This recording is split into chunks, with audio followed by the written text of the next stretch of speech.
We spend far too much time worried about what makes us different than the next person or better than the next person, and not enough time thinking about why we should respect the next person. We all have a story, an overarching theme that runs through our lives and makes us who we are. The problem is, we think that since each of our stories is different, there's not a lot of perceived value and shared struggle. But we have far more in common than we can imagine, and what motivates one person can certainly help us as well. The Third Lap podcast is about understanding, respecting, and appreciating the struggle that it takes to overcome immeasurable odds in order to reach your destiny. Join me as I interview and bond with some of the most inspiring and incredible people, diving into their why to get a full understanding of their being. Without each other, we have nothing. So let's go on this adventure together and take on the future with open minds and open hearts. Welcome to the Third Lap podcast.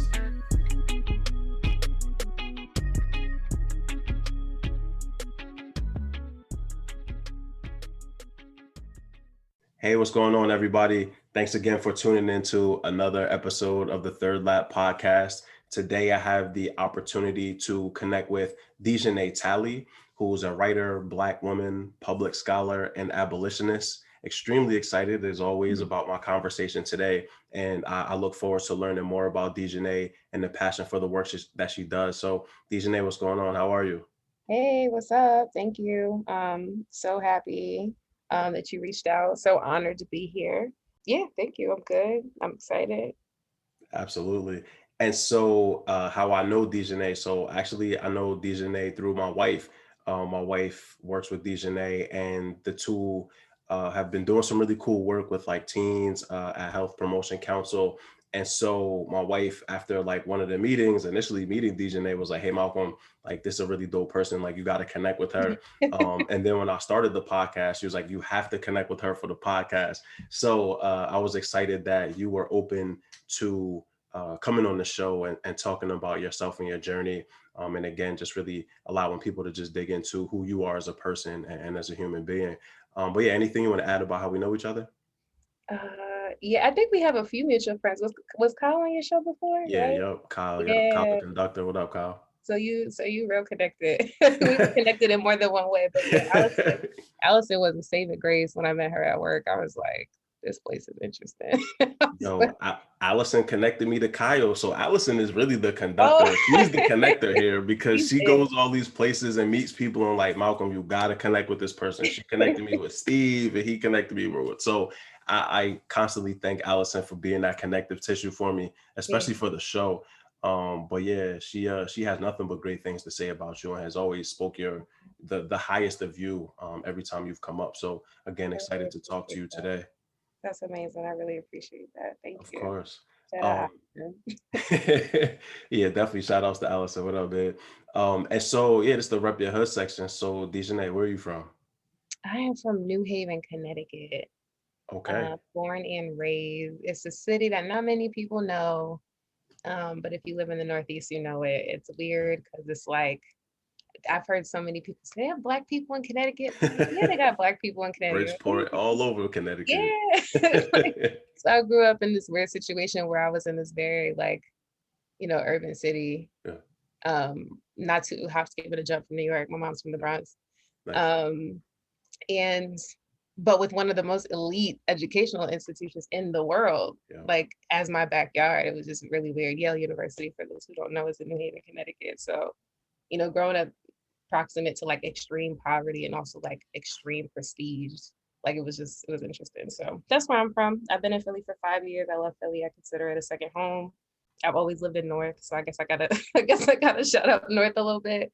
But I do work all over the city, so I just feel like, a lot of neighborhoods are my home here.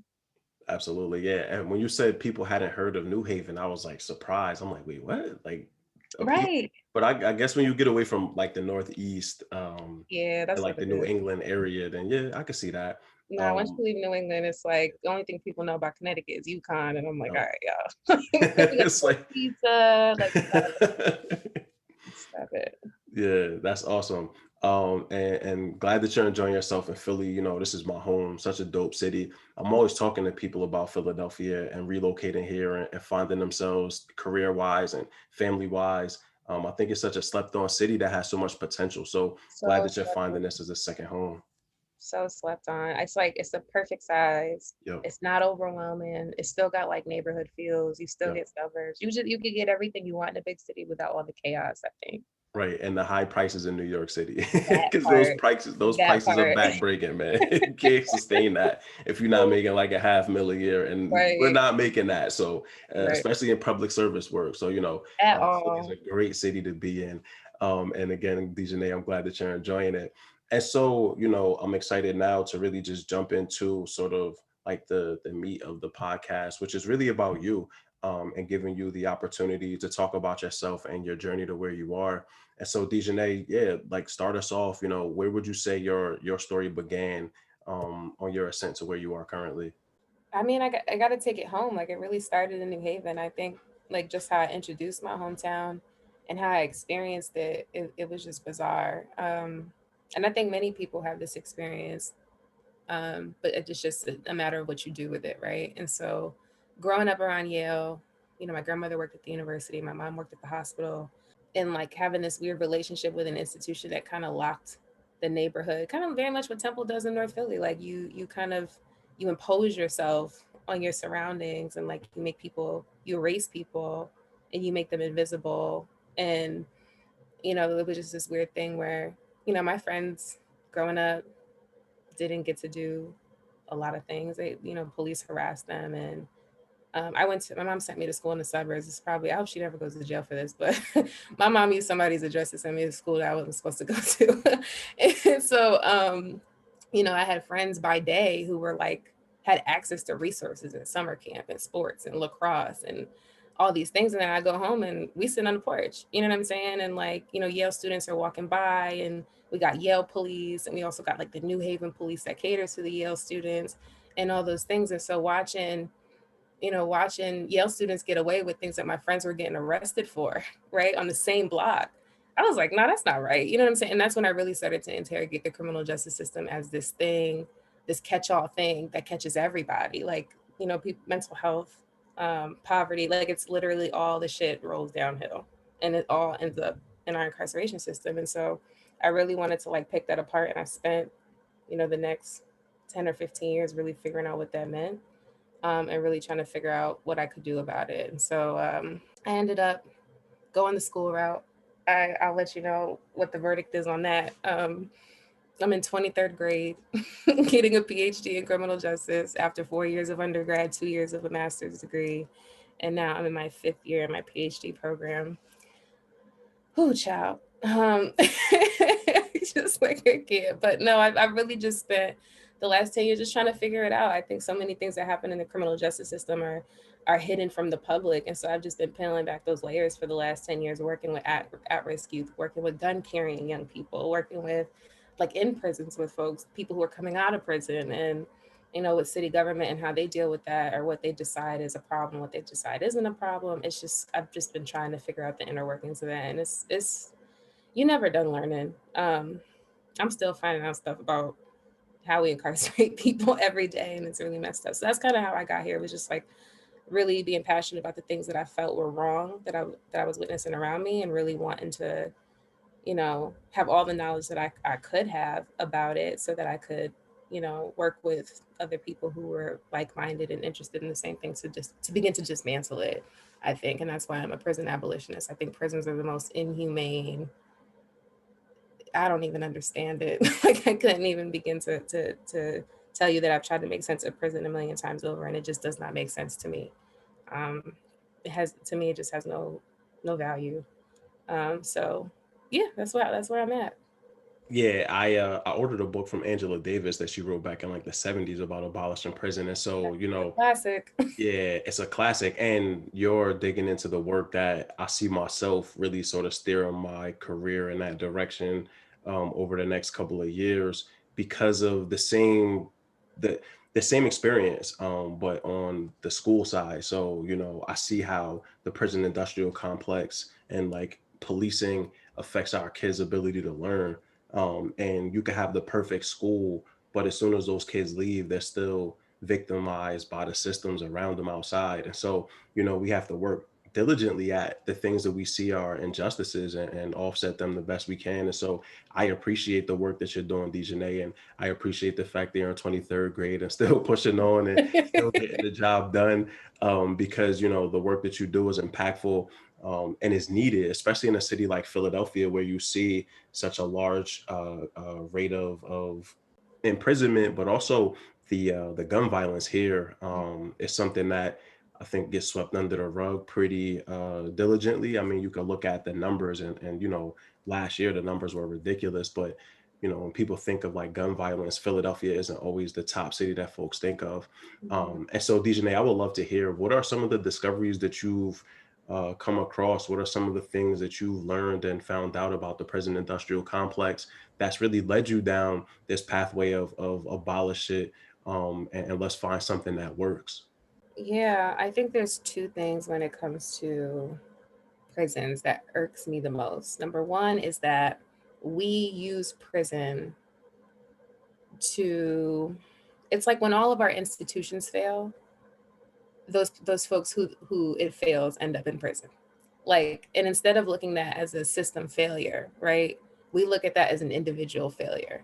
We don't ask ourselves about what's wrong with our schools, what's wrong with like our values, what's wrong with the way that we conduct business in a number of areas that people end up in prison, right? And I think and I'll get back to it in a second, but I think also the second thing with prisons that irks me, maybe equally, I don't know. When you're talking about prisons, it's like, how do you rank it? Like, how do you rank how many times and how many things piss Right. me off It's about like it's it? all of it, right? Like every piece of it is absolutely irritated for sure. Oh gosh, it's arbitrary, like for the most part. So like I think that what people don't understand about crime, right, is that most of it we've made decisions that it's a crime, right, and we arbitrarily assign, what kind of harm each crime causes. So I'm not talking about murder. I'm not talking about the ones where we know that that's just wrong. Like hurting somebody is wrong. Certain things are wrong. But like criminalizing poverty in a number, you know what I'm like that's a lot of what we see. And how do you decide that someone's stealing anything? Like let's say it's survival or it's anything is any different from like what we see capitalism do to people. You know what I'm saying? Like it's like how do you discern? And for me it's race, for me it's poverty, for me it's all these other things that we don't have a conversation about. I do this exercise whenever I start talking to young people about criminal justice, right? And this kind of relates back to the gun violence thing, is like it's really hard for communities that are the most impacted by gun violence and also the most impacted by the criminal justice system broadly to make sense of their desire for freedom, um, from the criminal justice system for their loved ones, for themselves, or whatever. But also, the only tool that they can think of when they think about murder is calling the police and having a criminal justice system that does that work, right? And so I do this exercise with young people, and I'm like, all right, I describe a crime. I say this person did, I don't know, I make up some scenario, and I tell everyone, I want you to write on a piece of paper how much time, if any time at all, this person should do in prison. And it's never the same. Some people say probation, some people say 50 years, for whatever it is. Like it could be murder, it could be assault, it could be anything. And people have different responses to how much time that person should do. And if you don't have consensus on that sort of thing, how do you make laws that impact people's entire lives based on these numbers? Like what is 7 years for robbery? Like what are these numbers and what do they mean? And so, you know, I don't think that I don't think everybody agrees what the purpose of prison is. I also don't think we provide people with the humanity that is required. Like 95% of people get out of prison. No matter what they do, 95% of people who go into prison eventually come out. And so when you put somebody in a box and deprive them of everything, you know, every bit of humanity that you could possibly deprive them of, and then put them back out in the world and say, do better. Like, it's just like, how backhanded is that? You set them up. It's actually disrespectful. It's actually like, it's laughable almost, but it's very serious because that's what we do. And so when you think about gun violence, when you think about all the petty crimes that sometimes escalate to people committing violent crime, those are the conditions that you're putting them in there under. and expecting them to come out better people. And that's not serving communities where crime is high. That's not serving communities where most of these people are going back to.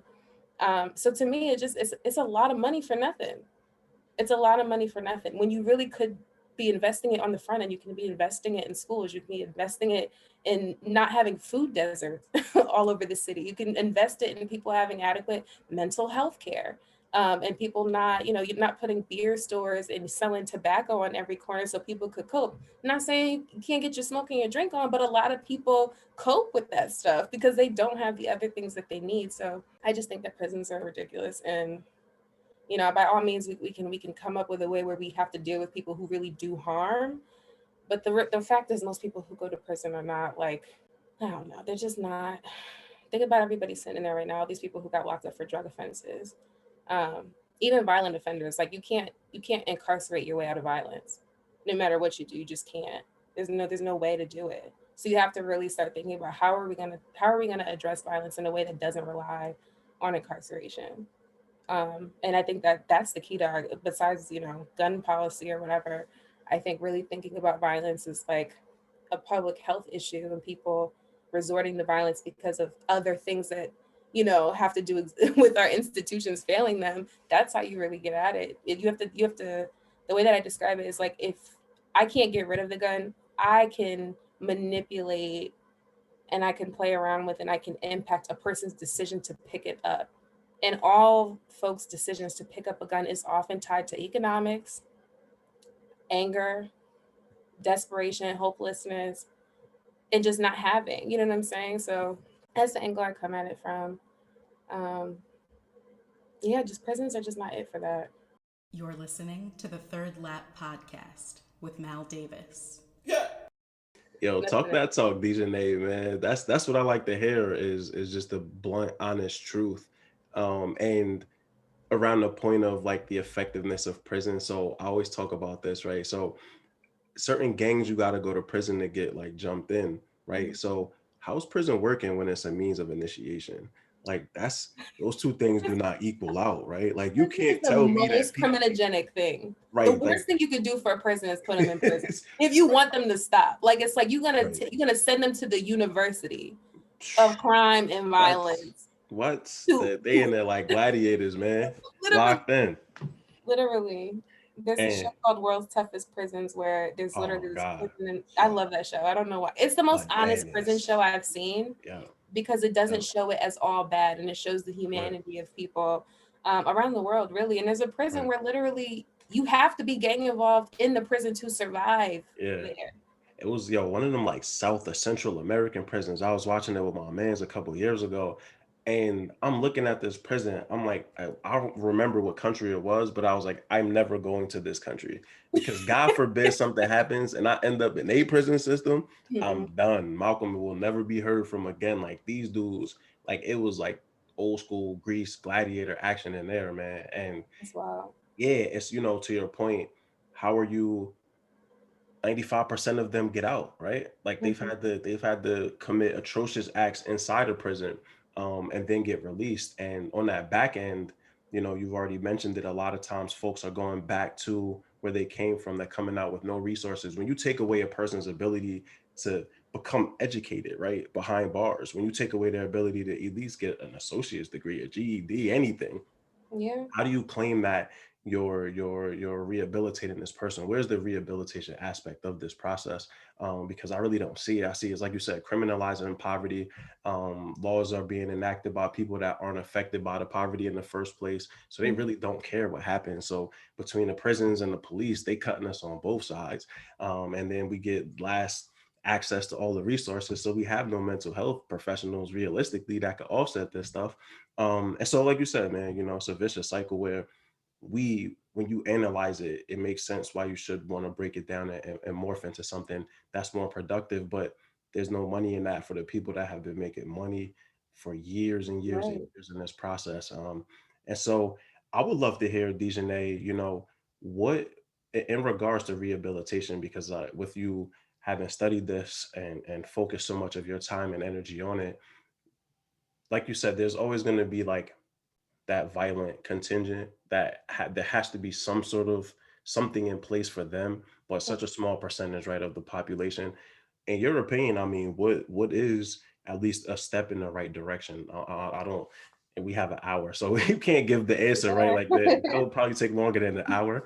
Right. But I would love to hear in your opinion, like, what are some things, even as we as listeners, what can we do to get involved? What can we do to start really allowing ourselves to play a positive role in turning this around? There's so many things, and like it's so overwhelming. I know. I was trying to teach this very idea to a group of kids down in Southwest, right? And just to make it easier, I asked them, pick a issue in your community that you're really passionate about. It could be however small. And one of them said, and then eventually six of them said they didn't care about anything. And, what do you tell that made me look bad. You know what I'm saying? Like, what do you tell a class full of kids? I was scared that the rest of them were like, yeah, actually, we don't care about it. You know what I'm saying? But it got real dark for a second. And what we ended up coming up with was that it's a lot to care about. It's so much to care about. Like circumstances are very bleak. And I think we're all overwhelmed because of the enormity of the problem. You can't talk about mass incarceration and prison abolition without talking about restructuring the economy, without talking about racism, without talking about all these things that are huge, right? And seemingly, impossible to deal with, like any one person thinking about what do I do with this. But I think that we have to have those conversations. And I think we have to begin to have those conversations, especially with younger people, and making it palatable for them that like this is not permanent and you have power and you have agency. I think, we kind of get grandfathered into our circumstances, right? Our social circumstances. And I think so many people who feel like they can't make a difference are looking at this enormous problem and feeling very overwhelmed, right? I think the best thing that you can teach a person to do to begin to act is to name your monster, to know that, things aren't just what they are. Like a lot of people have this attitude, like it is what it is. This is how things are. And I think we have to undo that. I think that's the most important thing, is to undo that it is what it is attitude.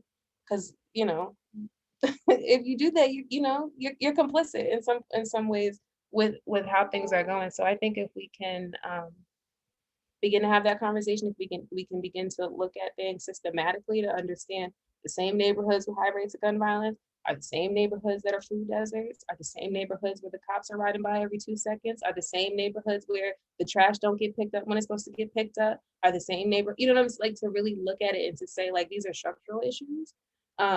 And to hold your city council people, to hold your other elected officials, to hold your block captains, to hold everybody accountable, right? And to really have those tough conversations and get people invested, right? And that's a hard thing to do because everybody don't care.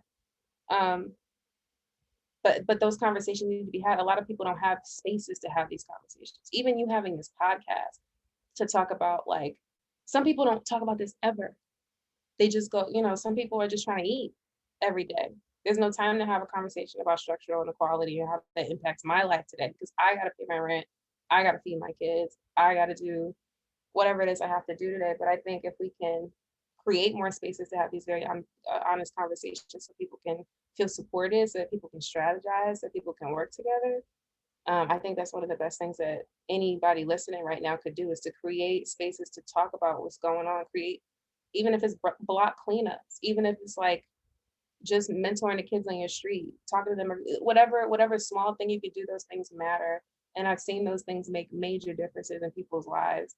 And I think if, we can make a difference in, one person's life here and there, everybody's well-being is going to improve.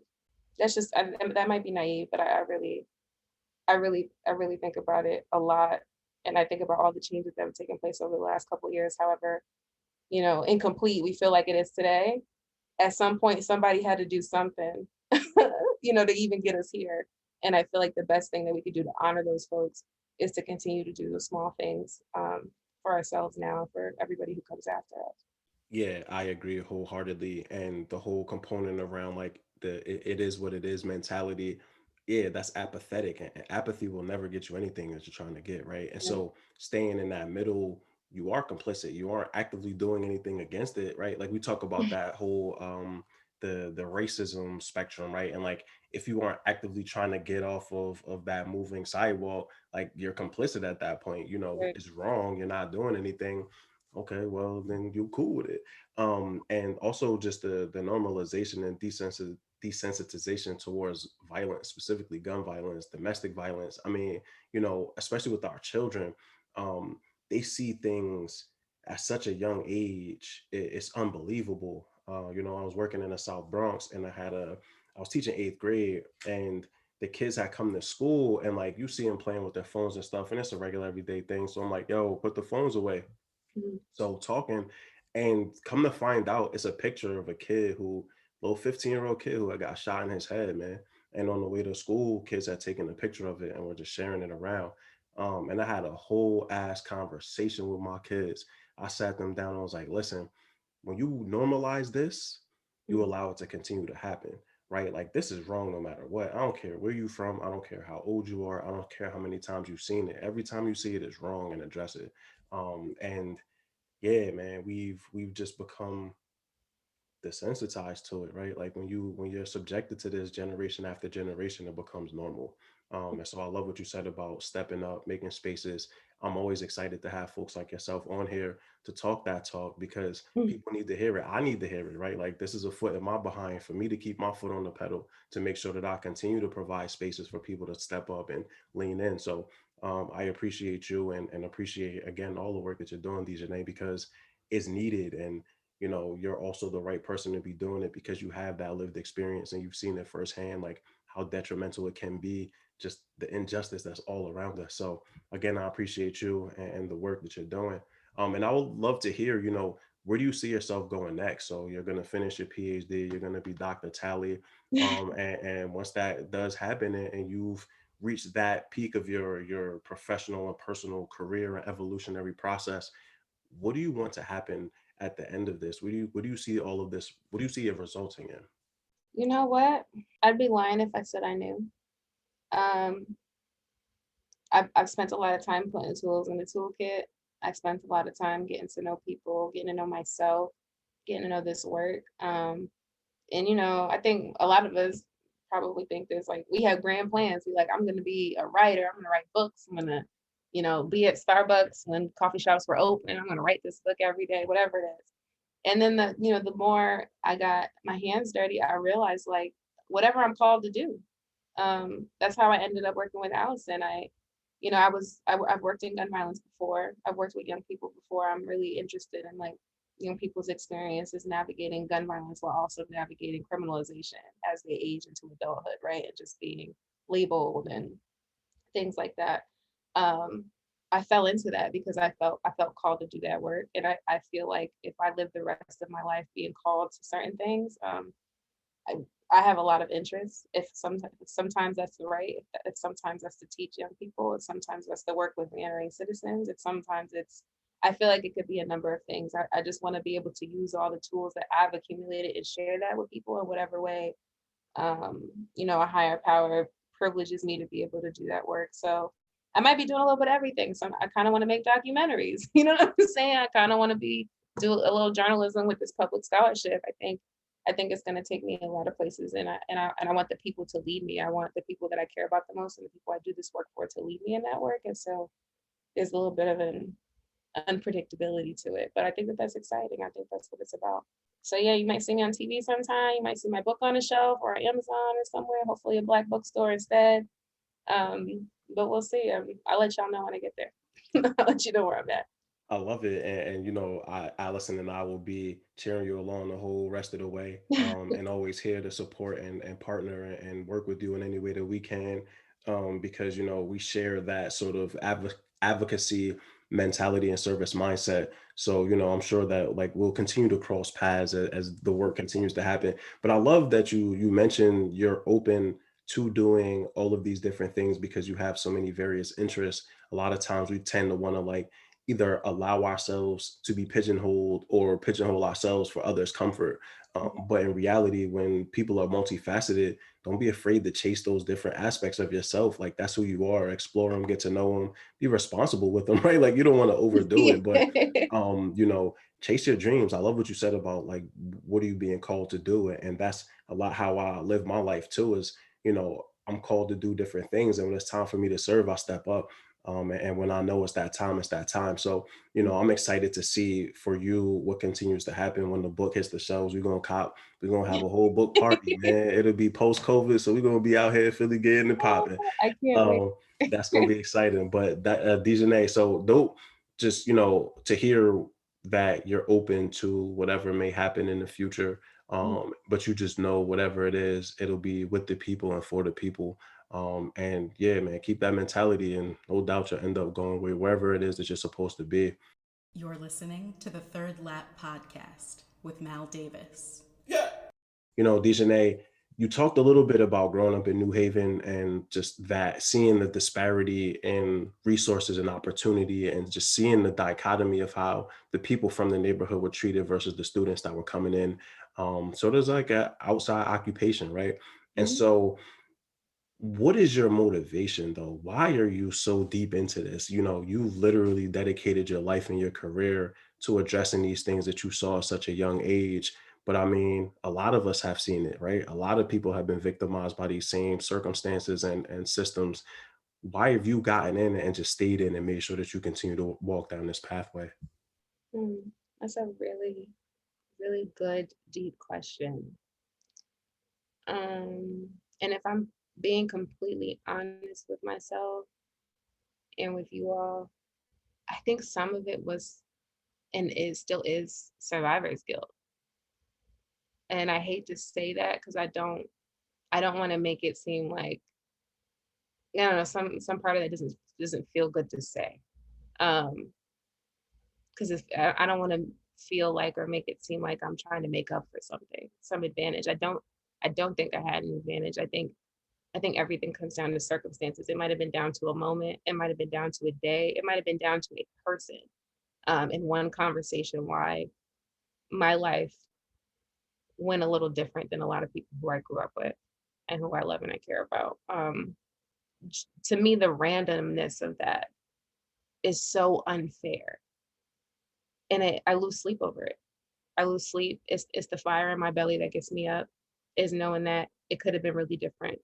And to feel like I didn't do anything special to earn the privilege for it to be different for me than it was for other people.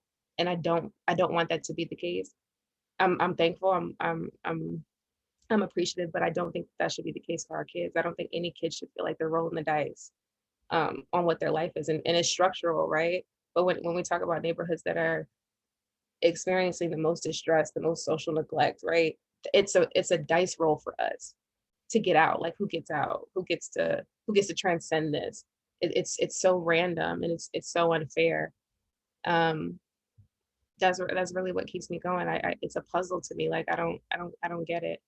I really don't, and I lose sleep over it. And so if I could do anything in my life to make it so that it's not, I don't know what the percentage is, but whatever kids go to college who want to go to college, right? Whatever kids want a living wage, get a living wage. Whatever kids want, whatever they want for their life, that it's not a gamble. It's not, it feels Hunger Gamey to me. Like, I don't know how to explain it. It just really, it makes me sick. And I don't think it's fair that we preach this thing in this country about picking yourself up by your bootstraps and anything is possible. And that's not what it is for us. That's not what it is for so many people. You could dream all you want. You can't dream your way out of poverty here when it's so intentional, and you see it.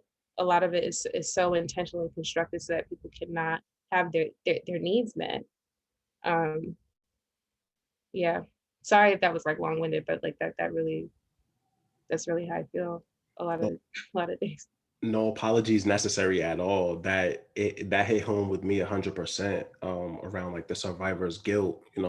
I tried to throw my life away behind it because, I was chilling with people, and I know plenty of folks that are in prison or have gone to prison or are dead because of the streets. And, for me to ultimately be able to, like, at some point get my life back on track and, be where I am now, it was tough because, like you said, it's a roll of the dice, and we was in the suburbs and we almost ain't get away.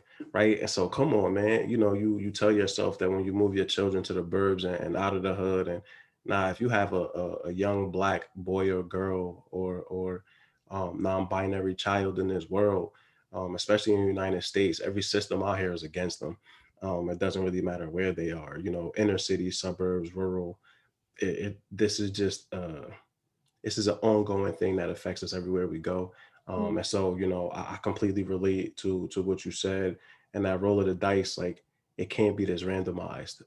And the same thing keeping you up is what keeps me up too. So I feel like we're not the only people losing sleep over this. And I'm excited because I know so many people that have passion for this in education and in the prison reform campaign and in abolishing the police, like all of these different components that really before the pandemic, I think a lot of laymen would have thought there was no correlation or connection. All of a sudden we see education, police, prison, food desert, and access to stable, reliable food. Like they're all interconnected and systems that were put in place, housing to keep us from being able to access the things that we need. So yeah, man, let's keep kicking these doors down. Let's keep busting these systems up, and one day it'll fall, right? It And needs to.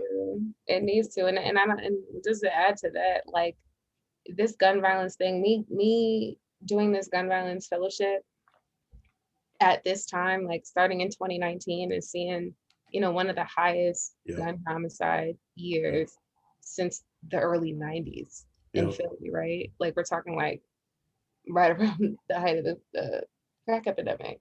Yeah. And seeing numbers that are like, and almost 500 homicides in Philly last year.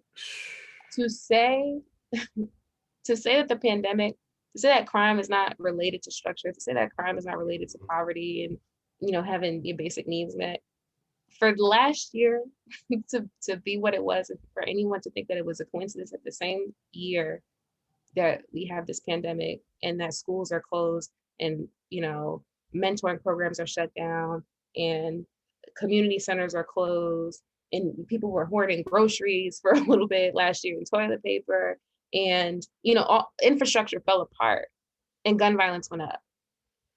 You know what I'm saying? Like infrastructure fell apart, mental health crises went up, people were isolated, like all these things are connected. And we need to start treating them like they're connected. We have to start treating like, our crime rate relies in part on how well our education system functions, how well we serve these kids. It relies on having public spaces where people can get the things that they need.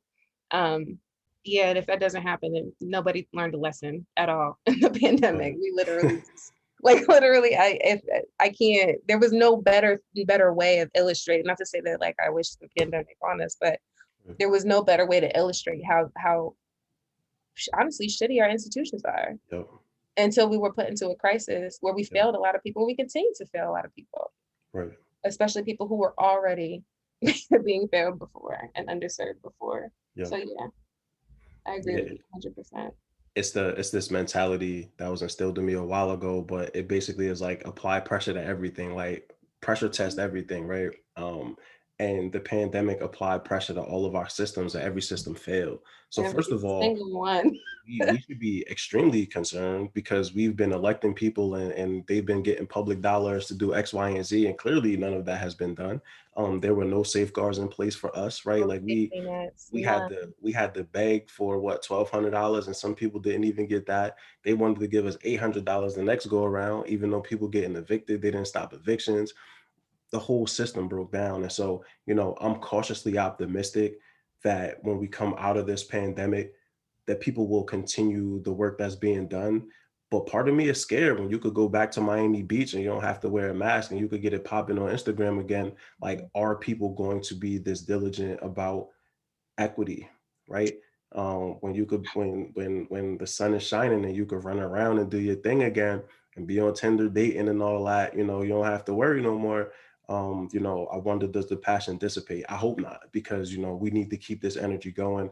The work is happening and the movement is happening, and I hate to see it undone. But Dijonée, I know you won't stop. So I know that I know you'll still be out here putting the work in, man. And I'll be again, just really happy to see it. And I think a lot of people are still gonna do it. I really do believe that. I do too. I think you can't, you don't forget pain like that. Right. You don't forget, that fear that we all felt and that distress. Right. And I think a lot of places where institutions failed, communities showed up for one another. Kyle like the going conductor, to, shout outs Kyle, man, right? showing up with them royal giveaways and all of that. Like, yes, 100%. The people showed up and showed out for sure. And Mhm. we learned the valuable lesson. We all we got and we all we need in the end of the day, for real. Because when the systems broke down, it was the people that held the people down, man. And I hope that we don't ever forget that moment in time and moment in like our current history. Yeah, 100%. And so, Dijonée, we're getting to the tail end of the podcast. I really appreciate you and appreciate your time. You know, it was great learning about where you're from, repping New Haven, but also talking about the lessons that you gained from that experience, your whole career in criminal justice and in the work that you've been doing, just trying to first understand the monster, right? Like you said, name the monster and then address the components of it that are not equitable. And again, I'm just excited to see where this all heads in the documentaries and the books. And I'm sure that the TED talk that's coming down the road, you know what I mean? I'm here for it all because you need that platform because you've studied this, you understand it in just a really amazing way. And you're trying to change it to better people's lives. And that's what we need out here in these streets are folks really trying to turn this around and improve the outcomes for our children and for just our communities. And so you talk to us about your motivation too, right? And what keeps you pushing and what keeps you hungry. So we're at the component of the show, which is called the motivational thoughts for the people, 2 to 3 minutes, just for you to like stamp this episode. What do you want people to walk away with at the end of this? If they say, hey, listen, if I remember one thing that Dijonée or two things that she told me, what would you want them to walk away with remembering? I think I would want people to walk away with the same thing that I try to remind myself every day, whether it's to get up and do this work, whether it's to just get up and be great at whatever it is, grocery shopping, like being a dog mom, whatever it is, like I remind myself daily that however this world beats me up and makes me sad and disappoints me, that I stand on the shoulders of giants who have stared down bigger mountains than me, with less resources, without Beyonce's internet, like, and like the best way that I can honor them and honor myself is to just keep that energy. And, thinking that, keeping that in my spirit allows me to stand up for myself, to stand up for people who I care about, to stand up for communities that I care about. I'm not scared of anything when I remind myself of that. And I can do anything when I remind myself of that. I will, if you would have asked me 5 years ago whether I'd be sitting here talking to you on this podcast, because because I knew, your wife and I was doing this work and I had moved to, I wouldn't have believed you. I would have been like, all right, it's just like, there's no way. There's no way you're gonna tell me I was gonna be getting a PhD. There's no way you're gonna be telling me I was gonna be living on my own in Philly. Um, there's no way you were going to tell me that I was going to have the knowledge that I have now and the understanding that I have now of the world. And so when I think about everyone who came before me, who made this possible, people that I know, people that I don't, that makes me proud, and that makes me work hard, and it makes me feel confident. And I think that everyone should try to carry that spirit with them every day, and to remind yourself that you're going to have bad days and you're going to have good days. And some days you're going to be indifferent. Some days you're not going to want to do nothing. Some days you're not going to care about no social justice cause because you're just tired. But to keep going and to keep pushing, and that's really it. That's what we have to do. And the more that you, I guess, no, just think about people you love. Think about the world you want to live in. Think about the life that you want people who you care about to have, the kind of world you want to leave them with. At least that's what I do. And that's really all I got. I don't know. I'm probably having an indifferent day myself, so this is me kind of talking me up, talking me out of my funk. But yeah, just you stand on the shoulders of giants. We're giants, and someone's gonna stand on our shoulders one day, and you want to grow as tall as you can and give them that leg up so they can continue on. And I think that's the most beautiful thing we could do for one another, and for the people that have come before us and come after us. So yeah. Absolutely. And yeah, I was gonna say you are a giant and you're gonna have folks standing on your shoulders and you're gonna be uplifting the voices of people who may not had an opportunity, right? Like when we talk about the randomization of it all, I just really hope that we can continue this work. But I love what you said about just understanding who came before you and the work that was done with less resources. It was a moment when I was I gotta go back. I haven't been in weeks because Saturdays are now like the toughest day for me. But anyway, doing a royal giveaway with Kyle, and it was a moment where like setting up the tables, putting the food out, and I'm like huge on the Black Panther Party. Like that is a party that I study inside and out. And it was just a moment where I just was like, yo, this had to be how it felt back in the 60s, right? Like in these community centers, just providing for your own people and just the pride that you feel for serving your community. And like that feeling will stay with me for the rest of my life, man. Because you know that is the feeling that I want to be able to have every single day with every moment that I have. Because like that's the legacy I want to leave. Is we created a pathway for people to go out here and take the world by the horns, yo. And like kids that look like us are always given that opportunity. Like you said, it's a roll of the dice. I'm trying to stop this dice game, man. This ain't a casino. We're not gambling. So, let's straighten up these odds and really get to this work. And so, Dijonée, we're here at the end, another like 2 or 3 minutes. What are some books that you've read? So we have the Third Lap Podcast Book Club. So what are some books that you've read or some books that you would suggest that people should dig into if they want to understand criminal justice or really motivation, anything that you want to share? And by the way, I heard about the Beyonce's internet. So I guess the Beehive then stole the internet from Al Gore. I wasn't aware.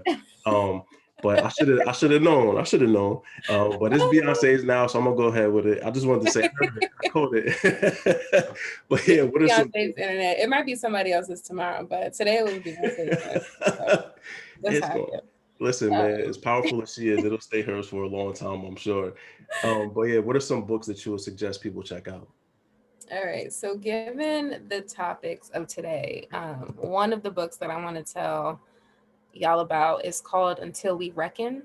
It's by a woman named Danielle Surratt, who has a program in New York called Common Justice. And what this program does is it deals with violent offenders through a restorative justice framework as opposed to incarceration, right? And so I'm talking like violent offenses. Instead of sending those folks to prison, it's like, I think, an 18-month process where they work directly with the person that they harmed.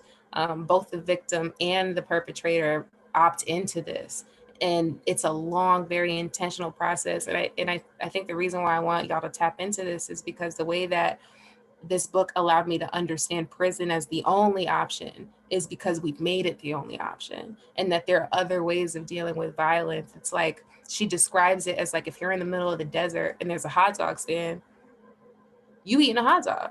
You eating a hot dog, and that's it. But if you have, a pizza stand, a hamburger stand, you might think that you might be able to envision something different for yourself if there were other options there. So this program not only allows for a more intentional process with a violent offender, where they're actually having to face a person that they harmed as opposed to a system, right? And then be, in some ways oppress themselves and be worse off for it. It also centers the victim. I think one thing we forget about the criminal justice system, we're so worried about, and rightfully so, but we're so worried about what it does to the people who come through it that we forget about the folks who were harmed on the other end of it. So people who are victims of crimes, who don't get to participate in the process, who the police don't communicate with, who the courts don't really allow to make decisions about, like, well, what would restore you? Like, this thing happened. Instead of the state saying, okay, 7 to 10 years, 15 to 20, whatever it is, like, what does this person need? What would be required to help them heal? And so if we're talking about communities where a lot of crime happens, it's a lot of victims and there's a lot of perpetrators in the same space. And if you think about a framework where we're dealing very intentionally with the perpetrator and the victim, that's healing for everybody. And I just think the book does a really beautiful job of illustrating how that works and why it might be favorable, or for me is favorable, to prison. So that one's Until We Reckon by Danielle Surratt. I just wanted to explain that to give you guys like a little guiding hope based on the conversation we had about prison today. The second one, I'm going to have to give it to, let me think, Eddie Glaude Jr.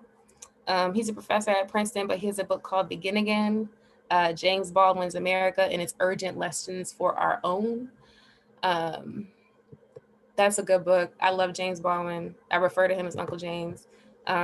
He knew what was going on well before we did. There's things that James said, wrote, seems like he said it yesterday and we just ain't been listening. And so I think any opportunity we have to dig back and work that, you know, one of our own's already done, because certain folk ain't listening and like the problems remain the same. I love that. I love that we have a current scholar now who's bringing that work back up. So I highly recommend that book. And the last one I'm going to recommend, just because I think it's always good to have fun. I think no matter how difficult the work is or how big the task is, that we should always take time to enjoy art, to enjoy reading, for leisure. Like, it doesn't always have to be work. So there's a book of short stories written by a Black woman, and the book is called How Long Till Black Future Month. And it's a book of shorts. If you like sci-fi, if you like fantasy, if you're into like those sorts of stories, they're very Afrocentric, like sci-fi fantasy stories. And it's by N.K. Jemisin. How Long Till Black Future Month. Very creative. I'm talking like really good short stories. Like, you could read one before bed every night. They're so creative. You could see it. She writes so well. And I thought I knew sci-fi fantasy till I read this, and I'm like, she took it somewhere else. Like, she took some of these stories in places I would never have imagined, some of these stories. So I highly recommend that. It's one of my favorite fiction books. So pick that up at your local Black bookstore. Don't order it on Amazon, if you don't have to. So those are my 3 recommendations. And by all means, if anybody wants to chit chat about it, I'm sure Malcolm will drop my handle or something, and I'll be free to respond to anybody. If you want to, I don't know, fangirl over the book or talk about prison, and I don't know, whatever you want to do, I'm available. I'm a nerd. I'll geek out with you. So that's the perfect transition, because I was going to ask you, what's your social media? So if people do want to connect with you, to geek out, to talk more about any really of the topics that you've mentioned today, where can folks find you? So I just got a Twitter. That's cool. I'm on the children's Twitter. I'm trying to be cool, learn how to do that stuff. So I'm at Dijonée, at DIJONEE __ on both Twitter and Instagram. You'll probably get some more like scholarly tweets from me, trying to build my brand or whatever they do in academia these days. But also on Instagram, I'm a joke if you want to laugh or like get book recs. I take pictures of every book I'm reading, and I'm a plant mom, I'm a dog mom. I'm cool. I do community work. All the things are gonna be up there. So yeah, if you wanna rap with me, you wanna talk, you wanna volunteer, you wanna just learn, you wanna come teach a class, you wanna meet my students, whatever it is, I'm really open to everything. So you'll find me on both of those, and I'm really accessible. Awesome. Listen, we got to talk about a class, man. You know, I'm always trying to connect with the kids. I'm always trying to come in and leverage what I've learned in regards to like job seeking, job hunting, just like how to decode professionalism in a way to make it work for you. So Oh, that's if you ever perfect. I want to need talk that. about that, yeah, hit me Let me up. We get could you a definitely talk. contract. Let me write this down on the sticky. Listen, it's recorded, man. So, you know, I'm not going to edit it out. I'm a man of my word. So, Allison, if you tell Allison I said it, she'll hold me accountable. I can't No, duck I it, got man. you. So, but no, all seriousness, you know, we can definitely connect and talk about that, because I'm always trying to pay that forward, because that's like siphoned information that they've held from us for so long to keep us from being able to move forward as professionals. So anything I could do to help, I'm always here. And definitely gonna post your social media the day that the episode comes out, so people can connect with you along with the books that you suggested. So yeah, and until we reckon, that sounds like a good one. You sold me on this. I'm gonna go find it and get the job done, because I gotta check that one out. She was a Stoneleigh fellow as well. Nice. Okay. The Awesome. author. Yeah. Awesome. And so, Dijonée, we're at the end. Again, I appreciate you. You know, we made our way through it. You said that this was a so-so day, but you gave me a lot of effort on here, man, and I appreciate you. So, you know, I thank you for taking the time to talk with me. I learned so much from you, and again, just excited to continue to learn from you and to serve with you in this work and in these different capacities as the future unfolds for us. And so, is there any last things that you wanted to share before we log out? Ooh, it's anything I want to share. I don't know. Go watch Lovecraft Country, y'all. Lit. Go watch Lovecraft Country. Yeah, me and Allison, we binge watched that joint. I was late. I just watched it. Yeah. Yeah.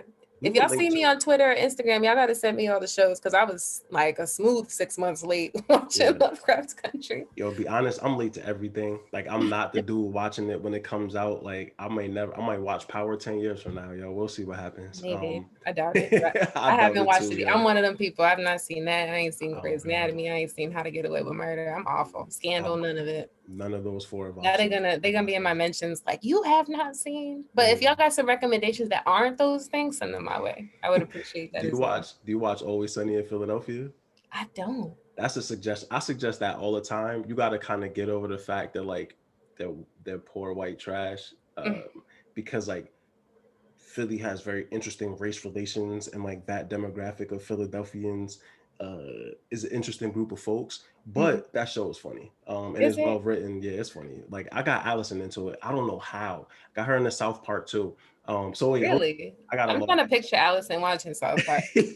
Yo, you got me into The Office and Frasier. I got her in the South Park and Always Sunny, and like neither of us thought that this day would happen, but we watched these shows like back to back, and it's a good old time. So I feel like if Allison could like South Park and Always Sunny, I feel like you could dig into those. I'll try to get into it. I'll let you know how it goes. Just let me know. Give it a try, and we'll see what happens. But again, Dijonée, I really appreciate your time today. I hope you have a good rest of your evening. This is Mal Davis signing out with a Third Lap podcast. Each one, teach one. We all learn together. Thank you for tuning into another episode of the Third Lap podcast. This is your host, Mal Davis. Please visit thethirdlappodcast.com for more information about the podcast, about our guests, and also to see our reading list. You can find us at The Third Lap Podcast on LinkedIn and Facebook, at Third Lap on Twitter, and at third_lap_podcast on Instagram. If you know anyone that would be great to be featured on this show, please reach out to our host, Mal Davis. He's always looking for interesting people to learn more about them and to talk about their pathway. Thank you so much again. Have a good one.